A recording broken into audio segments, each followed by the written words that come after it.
Bienvenue chez les Romantrices. Pour cette nouvelle vidéo, on va vous parler du tome 1, Les Yakuza, l'impératrice, écrit par Aya Estrella. Oui, qui est édité. Oui, et édité du coup par EH Éditions.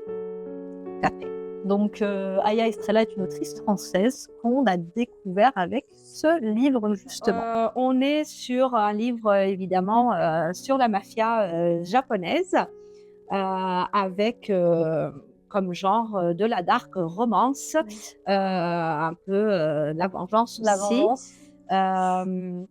avec comme trope un slow burn. Très slow burn. Ouais. Très slow burn. slow burn. On est sur un ennemi slow Ouais.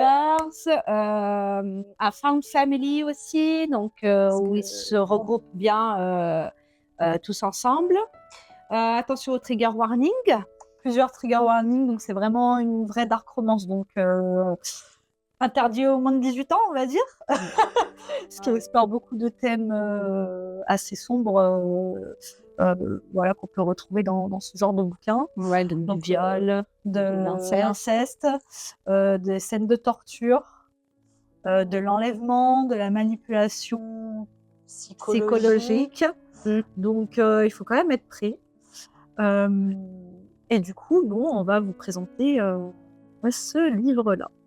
Oui, c'est un livre qui met beaucoup en avant la culture japonaise. Ouais. Alors j'avoue que j'étais un petit peu...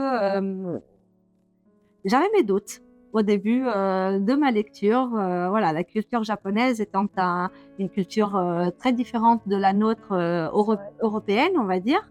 On y retrouve vraiment, voilà, on est vraiment immergé dans cette culture-là, où on voit, alors ce que j'ai trouvé super, donc en début de chaque chapitre, il y a des petites phrases Des petites citations, alors qu'on trouve de Dragon Ball, de Violet Evergarden, de Seven Deadly Sins.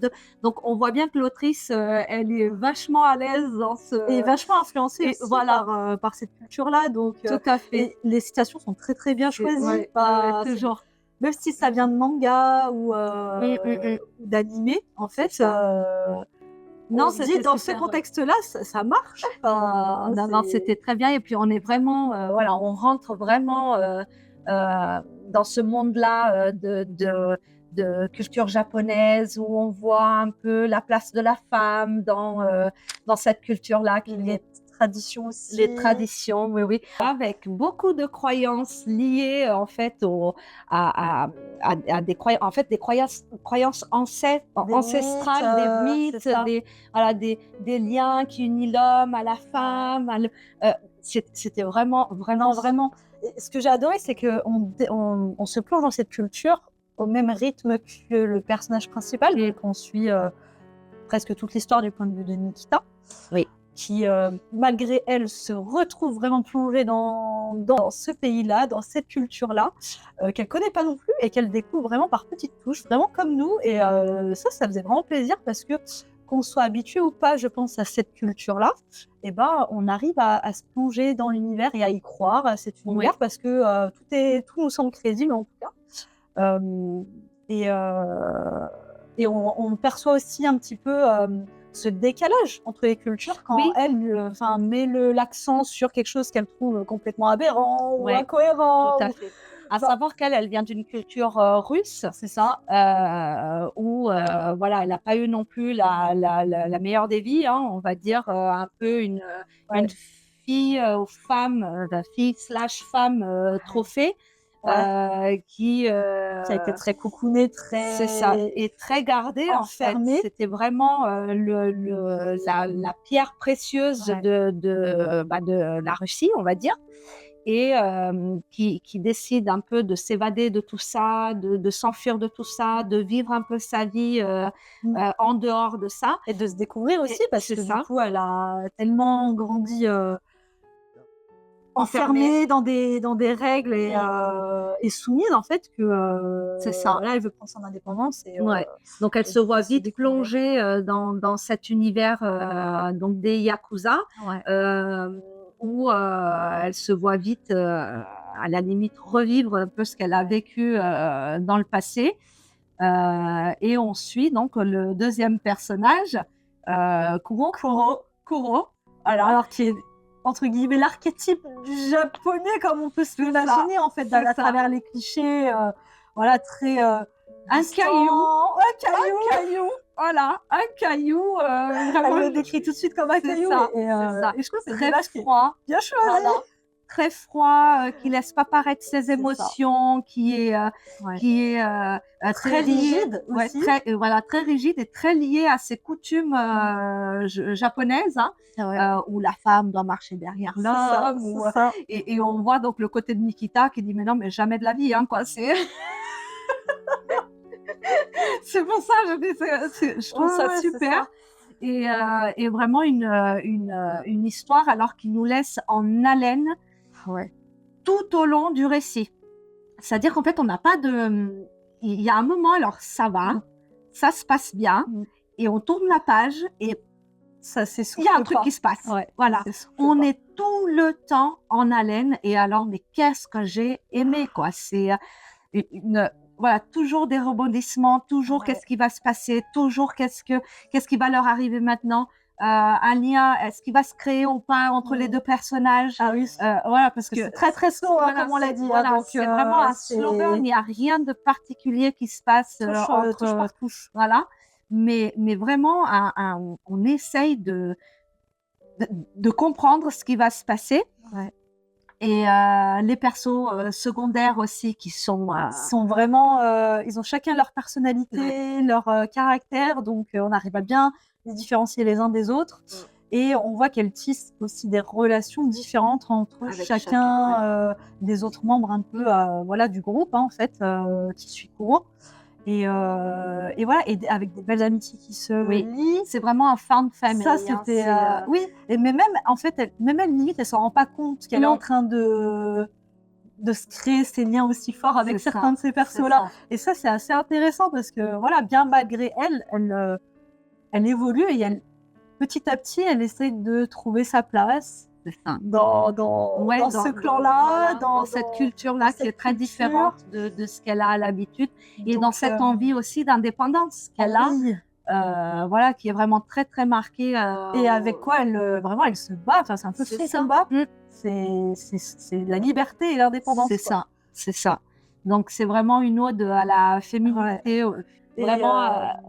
C'est vraiment très très bien construit, très bien développé. Se garder tout le temps ce suspense qu'il y a au niveau des pages qu'on relit et qu'on lit et pourtant voilà, c'était pas forcément quelque chose que j'aurais adhéré tout de suite au départ, mais que personnellement j'ai beaucoup aimé.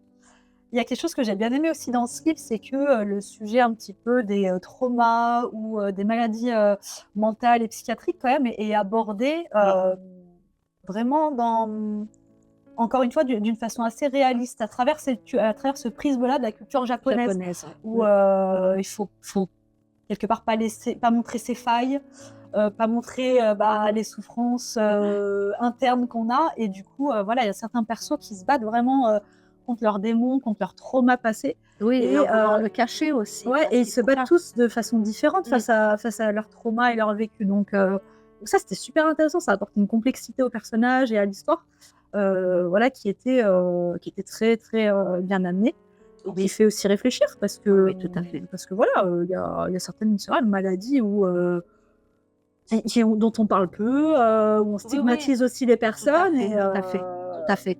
Et notamment, je pense, dans cette culture japonaise. Dans la culture japonaise, oui, elle est beaucoup plus présente, et malheureusement encore au jour d'aujourd'hui. Mais c'est très bien amené, ça nous fait penser vraiment et on arrive très vite aussi à se mettre donc à la place de ces personnes-là, de ces personnages-là. Et pas que du Nikita d'ailleurs. On arrive même aussi voilà, à comprendre l'histoire, par exemple, de Nana, qui est un autre personnage secondaire qui est un personnage féminin important dans cet univers d'hommes très patriarcal. Alors qui est très important dans l'histoire, mais qu'on comprend très vite qu'en fait, elle n'a pas autant d'importance que ça dans le monde culturel des Yakuza, quoi. C'est ça. La culture fait qu'elle est mise de côté. Mais elle va prendre de plus en plus d'importance et de place pour Nikita et pour l'histoire. tout à fait. Donc, Tout à on fait. arrive vraiment, oui, à comprendre et à s'identifier à beaucoup des personnages. Donc, moi, j'ai adoré Nana, du coup, mais j'ai adoré Ghost. Ah oui, oui, oui. Franchement, Ghost crée un lien très particulier ouais, avec Nikita. ouais, Alors, en plus, c'est vraiment des relations qui sont saines, ouais. qui sont vraiment, ils arrivent à s'apporter des choses l'un à l'autre. L'amitié qu'il y a entre Kuro et Elias, qui se sont connus dans leur, en fait, dans leur moment le plus faible, on va dire. Il est hyper intéressant et hyper bien développé, quoi. Donc, c'est vraiment un livre que j'ai beaucoup apprécié de lire, quoi, Ouais. d'entrer dans cette culture japonaise, que d'ailleurs, voilà, on a des amis. Alors, un petit clin d'œil, hein, si tu regardes. Mais chaque fois que je lisais le personnage, oui, alors un caillou, je dis, ouais, bah, en fait, c'est lui, quoi. C'est exactement pas de réaction, pas de. Alors, stoïque, c'est. Donc, c'était très, très intéressant et j'ai vraiment beaucoup aimé. Au niveau de la spicy, on n'est pas sur quelque chose de très spicy vu que c'est un slow burn, donc on a des moments un peu tenses, mais rien de. Non, rien d'explicite entre, Ouais, c'est entre ça. les personnages. Donc, j'espère qu'on verra dans le tome 2. Mais en tout cas, moi, c'est bon. Ça m'a frustré un petit peu. Bon, il y a des petits rapprochements, mais ça reste.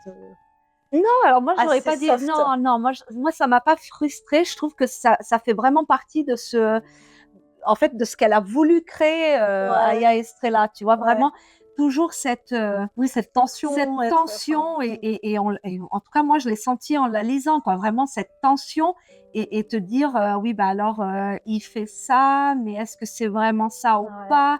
Bref, moi, j'ai bien aimé. Vraiment, j'ai vraiment bien aimé. Mais du coup, on est quand même sur un piment timide. Hein, quand Ouais, même, un piment timide, oui, oui. Il y a de la tension, mais il n'y a pas rien c'est pas de. explicite. Non, il n'y a rien d'explicite. Les scènes un peu qui décrivent plutôt les traumas qui sont vécus dans le passé sont pour le coup beaucoup plus Oui, explicites. c'est ça. Mais voilà, mais entre eux, non, c'est plutôt soft.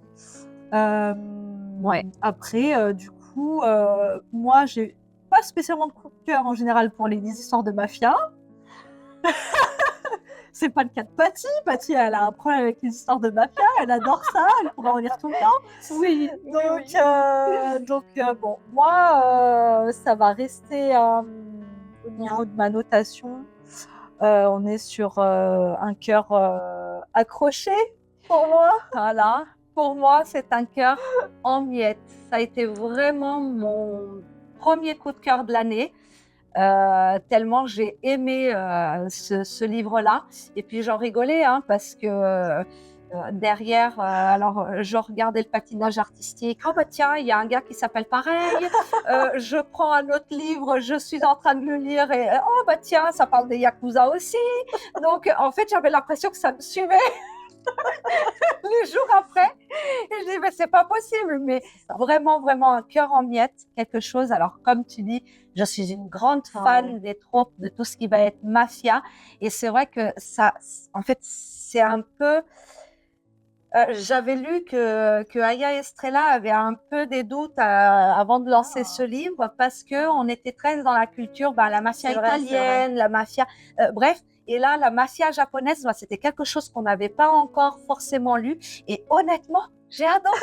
J'ai adoré. Et sans même qu'il y ait besoin de trop de spicy, j'ai juste adoré, un cœur en miettes pour ce livre. Mais même plusieurs jours et semaines après, en fait, tu y penses encore. Oui, j'y pense encore. T'en parles encore. C'est que ça veut tout dire. C'est que franchement, le pari, il est gagné. Aya Estrella, elle a vraiment assuré. Ah oui. Et je suis vraiment très heureuse d'avoir découvert cette autrice. Et puis ça va être long, le deuxième tome va arriver, mais ça va être long parce qu'alors ça se termine d'une façon.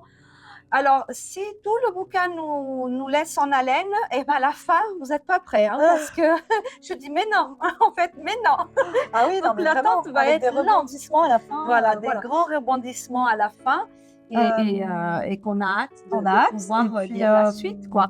Vraiment adoré ce bouquin et d'ailleurs, j'ai l'impression que c'est un avis un peu général parce que sur Babylio, il est à 4,5 Oui, sur 5. c'est ça. Donc franchement, bravo quoi, carton plein. Carton plein, à recommander plus, Ah plus, oui. plus, plus, plus. Ah oui. Et honnêtement, vraiment un coup Ouais. de cœur pour C'est une ce très début belle d'année. découverte.